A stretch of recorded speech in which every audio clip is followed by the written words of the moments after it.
नमो बुद्धाय मेरे प्यारे साथियों, मैं बीके सिंह आप सभी का आपका अपना यूट्यूब चैनल बीटीपी एजुकेशन 94 में स्वागत करता हूं। मेरे प्यारे साथियों, आज हम लोग कक्षा 10वीं का अध्याय नंबर 3 एनसीईआरटी का जो हम लोग पढ़ने वाले हैं उसका नाम है दो चर वाले रैखिक समीकरण युग्म।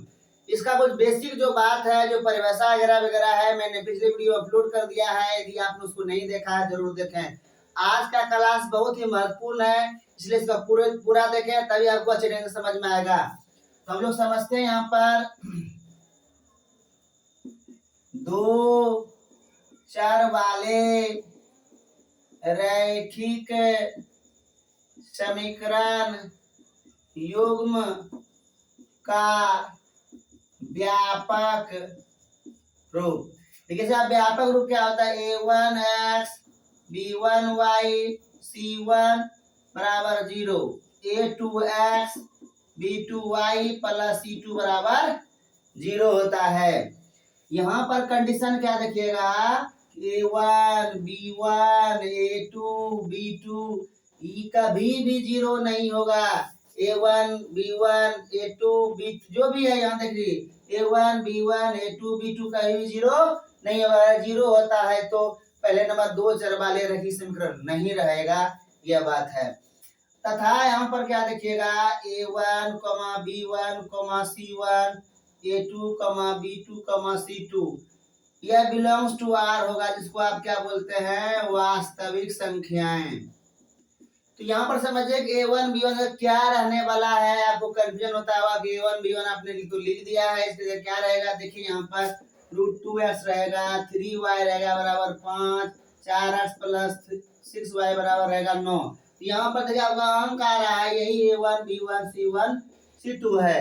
1/2 आ जाएगा, 3y/2y हो जाएगा प्लस 8/9 बराबर 0 हो जाएगा, 3x प्लस 6y प्लस 9 बराबर 0 हो जाएगा। यहाँ जो आप समीकरण देख रहे हैं, यह देख रहे हैं 3/2 है, 8/9 है, 3 है, 6 है, 9 है, ये सब कैसी संख्या है? वास्तविक संख्या है। यहाँ पर बिलोंग्स टू की बात हुआ है, इसका मतलब देखिए इसका सदस्य है, इसको बोलते हैं BELONGS बिलोंग्स टू। इसका मतलब होता है का सदस्य है, माने ये आर का फैमिली है, यानी a1 b1 c1 a2 b2 c2 जो है आर का फैमिली है, उसका हिस्सा है। उन्हीं में से कोई संख्या रहेगा, काल्पनिक नहीं होंगे, वास्तविक सब रहेंगे। आज की तो था व्यापक रूप की बात। आगे हम लोग समझते हैं इसके हल के बारे में। इसके हल क्या क्या हो सकते हैं, पहले बात समझिए। रैखिक समीकरण युग्म के शर्त, दो चर वाले। तो पहला नंबर शर्त क्या है? देखिए यदि मान लीजिए यहाँ पर आप a1 b1, पहले इसको अच्छा से निकाल लेते हैं, इसको मिटा देते हैं। देखिए मिटाते हैं पहले इसको। दो चर वाले रैखिक समीकरण युग्म का शर्त। यहाँ पर 3 शर्त है। पहला शर्त क्या है? देखिए a1 यदि लिखते हैं, यदि a1/a2 बराबर b1/b2, ये कंडीशन अगर निकाल देते हैं बराबर नहीं हो तो पहला कंडीशन क्या होगा? आलेख जो होगा, आलेख या ग्राफ जो होगा वह क्या होगा? प्रतिच्छेदी होगा। दूसरा नंबर, इसे संगत समीकरण कहेंगे। तीसरा नंबर क्या हुआ? इसका केवल एक हल होंगे, या क्या बोलेंगे? अद्वितीय हल होंगे। दूसरा कंडीशन देखिए क्या है, अगर यदि लिखिएगा a1/a2 बराबर b1/b2 बराबर नहीं हो c1/c2 बराबर नहीं हो, तो यहाँ पर कंडीशन क्या होगा? ग्राफ क्या होगा? ग्राफ होगा इसका समांतर। क्या होगा? समांतर। समीकरण क्या हो जाएगा इसका, असंगत। ठीक है, दूसरा नंबर देखिएगा, हल इसका क्या हो जाएगा, कोई हल नहीं। क्या होगा, कोई हल नहीं। ये ऐसा कंडीशन जब हो a1/a2 बराबर b1/b2 बराबर नहीं c1/c2, तो ग्राफ इसका समांतर होगा, समीकरण इसका असंगत हो जाएगा और हल इसका कोई हल नहीं होगा। अब प्रतिच्छेदी ग्राफ देखिए, जब ग्राफ बनाएंगे समीकरण को बैठाएंगे तो कट जाएगा, इससे कटेगा, कहीं न कहीं रेखा को काटेगा। रेखा को जब भी काटेगा तो केवल एक बिंदु काटेगा। समांतर वाला क्या होगा, ये अगर मान ऐसे जाएगा एकदम पूरा ट्रेन की पटरी की तरह एकदम सीधा जब भी जाएगा, मान लिया इधर जाना हो ऐसे करके जाएगा एकदम सीधा, ऐसे ही जाना हो एकदम पूरा एकदम सीधा जाएगा। दोनों रेखा का जो बीच की दूरी होगी वो हमेशा क्या होगी, समान होगी। तीसरा कंडीशन क्या है देखिए, यदि a1/a2 बराबर b1/b2 बराबर c1/c2 हो गया, तो इसका जो ग्राफ होने वाला है, ग्राफ क्या होगा, ग्राफ होगा समपाती, समपाती। दूसरा बात क्या होगा, मतलब समीकरण क्या कहिएगा इसको, इसको संगत कहिएगा। क्या कहिएगा, संगत समीकरण कहिएगा। तीसरा नंबर हल, इसका हल होगा अपरिमित रूप से अनेक हल, अनेक हल है। यह मैंने रिपीट कर दिया, पिछले वीडियो भी मैंने बताया है यह सब बात, लेकिन फिर भी मैंने रिपीट कर दिया, आपको याद रखना है इस कंडीशन को, बहुत जरूरी है। यहाँ पर समझिए a1/a2 बराबर नहीं b1/b2 हो तो आलेख प्रतिच्छेदी होगा, संगत समीकरण युग्म कहिएगा इसको, इसका हल केवल एक होगा, अनिर्वद्वितीय होगा। ऐसा कंडीशन रहा ग्राफ समांतर हुआ, समीकरण और संगत होगा, हल कोई हल नहीं होगा। अगर ऐसा कंडीशन रहा तीनों बराबर हो जाएगा तो यह ग्राफ समपाती होगा, समीकरण संगत हो जाएगा, हल क्या होगा, अपरिमित रूप से अनेक हल हो जाएंगे।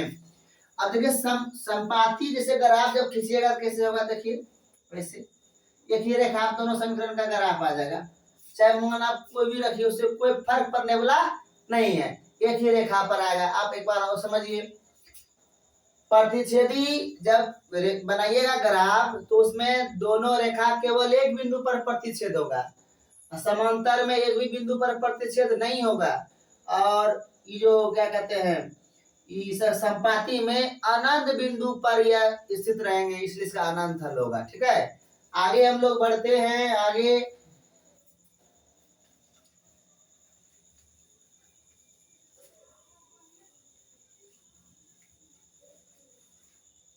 देखिए, मान लिया जाए एक समीकरण आपको दे दिया, 2x + 3y बराबर 8, 3x + 5y बराबर 9, और आपसे पूछेगा ये क्या है, समपाती है, समांतर है, प्रतिच्छेदी है, संगत है, तो हम लोग क्या करेंगे, सॉल्यूशन लिखेंगे।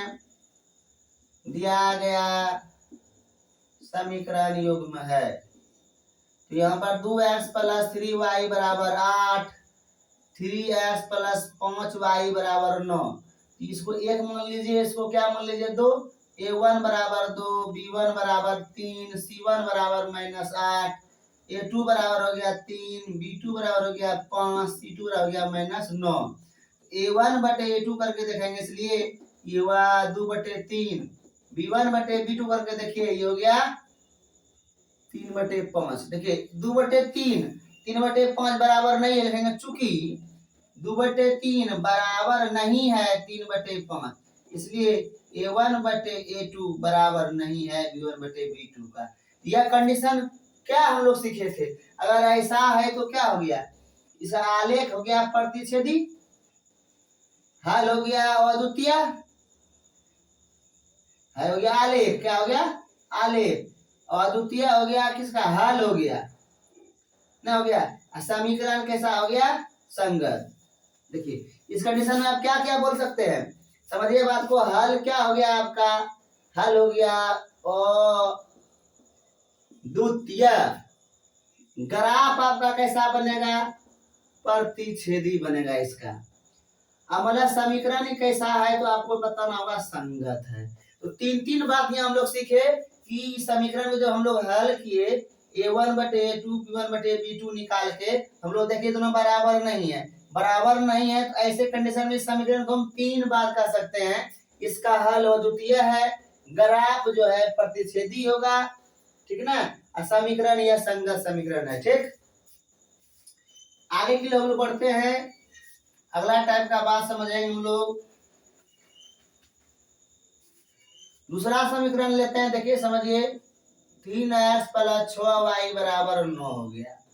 यहाँ पर देखिए 6x + 12y बराबर 18, समीकरण 1 और समीकरण 2। यहाँ लिखेंगे देखिए a1 बराबर 3, b1 बराबर हो गया 6, c1 बराबर हो गया -9, a2 बराबर हो गया 6, b2 बराबर हो गया 12, c2 बराबर हो गया 18। यहाँ पर देखिए a1 बटे a2 करेंगे 3/6, जब कटा देंगे 1 कटाएंगे 3 दूना 6, 1/2 हो गया। b1 बटे b2 करिए इसको 6/12, 6 एकम 6, 6 दूना 12, 1/2 हो जाएगा। c1 बटे c2 करके देखिए ये हो गया 9 - 9 बटे -18, माइनस माइनस कट गया, 9 दूना 18, 1/2 हो गया। यहाँ हम लोग क्या देख रहे हैं 1/2, चूंकि 1/2 बराबर 1/2 बराबर 1/2 है, यानी a1 बटे a2 बराबर b1 बटे b2 बराबर c1 बटे c2 है। ऐसा कंडीशन है तो 3 कंडीशन यहाँ हो गया। हल क्या हो गया इसका, अपरिमित रूप से अनेक हल, अनेक हल है। इसका कितना हल है, इस समीकरण का अनंत हल है। दूसरा नंबर देखिए इस समीकरण कैसा है, संगत समीकरण है। इसका आलेख अगर आपका से पूछा जाए ग्राफ कैसा होगा तो समपाती हो। हम लोग ग्राफ भी सीखेंगे, अभी हम लोग समझ रहे हैं कौन समपाती है, कौन समांतर है, कौन प्रतिच्छेदी है, कौन संगत है, कौन असंगत है, ऐसा हम लोग समझ रहे हैं। तो देखिए यहाँ समीकरण देखिए आपको दिया रहेगा, अभी हम अपने मन से लिख रहे हैं, आपको किताब में प्रश्नावली में दिया गया है a1 b1 c1 a2 b2 c2, यहाँ रख दिए बटे करके देखिए हाफ हाफ तीनों बराबर हो गया।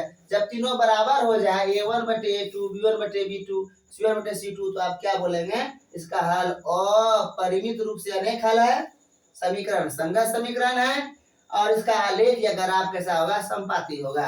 अगला हम लोग चलते हैं, तीसरा उदाहरण लेते हैं।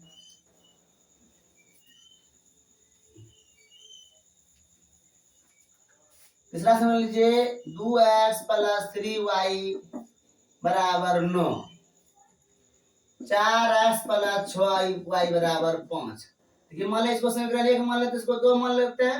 a1 बराबर 2, b1 बराबर 3, c1 बराबर हो गया -9, a2 बराबर हो गया 4, b2 बराबर हो गया 6 और c2 बराबर हो गया -5। यहाँ पर इसलिए लिखेंगे a1 बटे a2 बराबर 2/4, 2 एकम 2, 2 दूना 4, 1/2 आया। b1 बटे b2 बराबर हो गया 3/6, 3 एकम 3, 3 दूना 6, 1/2 हुआ। और c1 बटे c2 बराबर हो गया -9 बटे -5, माइनस कटा 9/5। देखिए यहाँ पर देखिए 2 बराबर 1 बराबर नहीं लिखेगा, चूंकि 1/2 बराबर 1/2 बराबर नहीं है 9/5, इसलिए लिखेंगे a1 बटे a2 बराबर b1 बटे b2 बराबर नहीं है c1 बटे c2 का।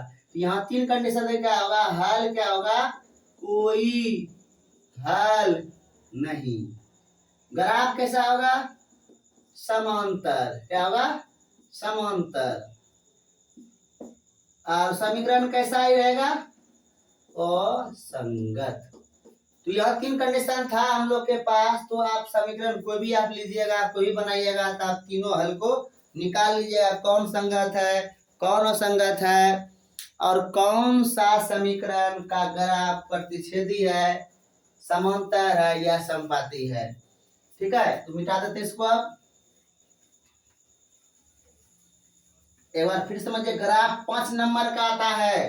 देखिए जब आपका ऐसे कट जाए कहीं पर, आपका ग्राफ ऐसे है, कहीं से कट जाए, दोनों समीकरण कट गया, यहाँ पर ये पीप कटा, इसको आप क्या बोलेंगे, प्रतिच्छेदी। क्या बोलेंगे, प्रतिच्छेदी, समझे। अगर मान लिया आपका ग्राफ बना रहे हैं, ठीक है, और आपका आलेख ऐसा आ जाए, दोनों समीकरण आप खींच रहे हैं ऐसा आ जाए, तो आप क्या समझिएगा, समांतर।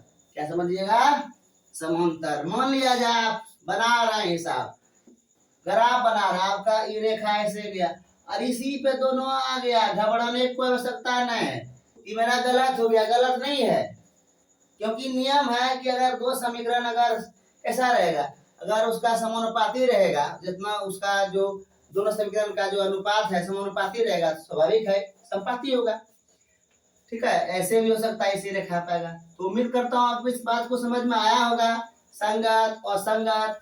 ठीक है, यदि आप चैनल पर नए हैं प्लीज चैनल को सब्सक्राइब कीजिए, लाइक कीजिए, शेयर कीजिए। आपको कैसा लगता है वो भी कमेंट बॉक्स में लिखिए, ताकि जो भी कमियां हैं मैं उसे दूर कर सकूं और आपके लिए एक अच्छा से अच्छा वीडियो में अपलोड कर सकूं। ध्यान देखिए आगे की बात, आज हम लोग और सीखेंगे आगे 2 चर वाले रैखिक समीकरण युग्म के हल करने की विधि। आपके पाठ्य पुस्तक में, जो पाठ्य पुस्तक है एनसीईआरटी, उसमें 3 विधि दिया गया है। देखिए पहला विधि क्या है? पहला है प्रतिस्थापन विधि। पहला क्या है? प्रतिस्थापन विधि। दूसरा विधि क्या है? विलोपन विधि। विलोपन विधि को एक और नाम से जाना जाता है योग वैकलन विधि, या इसका तीसरा नाम है लुप्तीकरण विधि। और तीसरा आपका जो विधि है उसको बोला जाता है वज्र गुणन विधि। यह 3 विधि आप में है जो प्रमुख है, जो आपको पढ़ना ही पढ़ना है। लेकिन इसके अतिरिक्त और विधि है वो आप पढ़िएगा, इसी में आलेखीय विधि पढ़िए, आलेखीय विधि, या क्या पढ़िएगा? ग्राफीय विधि। इसके अलावा और पढ़िएगा क्या आप? अनुपात निर्णय विधि। समीकरण को हल करेंगे हम लोग। तीसरा आप लोग क्या समझिएगा? तुलनात्मक विधि। तो हम लोग क्या करेंगे, कोई भी समीकरण x plus y 5 x minus y बराबर 6 है। इस समीकरण को आप कितने तरीका से हल कर सकते हैं? तो आपके पास ऑप्शन है 6 तरीका से। पहला प्रतिस्थापन विधि, दूसरा है विलोपन विधि, या इसको बोलते हैं योग व्यवकलन विधि, या इसको बोलते हैं लुप्तीकरण विधि। तीसरा विधि आपका जो है वज्र गुणन विधि है। और इसके बाद इसको आलेखीय विधि से या ग्राफीय विधि से हम लोग हल कर सकते हैं। तीसरा है, अगला है 5वां नंबर अनुपात निर्णय विधि, अगला है तुलनात्मक विधि।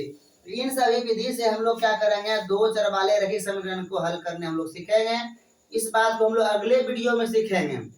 आपका वीडियो जो बनेगा अगला, तो अगले वीडियो हम लोग इस सब तरह के परिवार जो क्या कहते हैं प्रतिस्थापन विधि, विलोपन विधि, लुप्तीकरण विधि, वज्र विधि, आलेखीय विधि, अनुपात निर्णय विधि और तुलनात्मक विधि के बारे में हम लोग जानेंगे। सबसे पहले हम लोग ग्राफ सीखेंगे, तब उसके बाद आगे हम लोग सीखेंगे। आज के लिए इतना ही। जय हिंद, जय जननी, आपका दिन शुभ हो।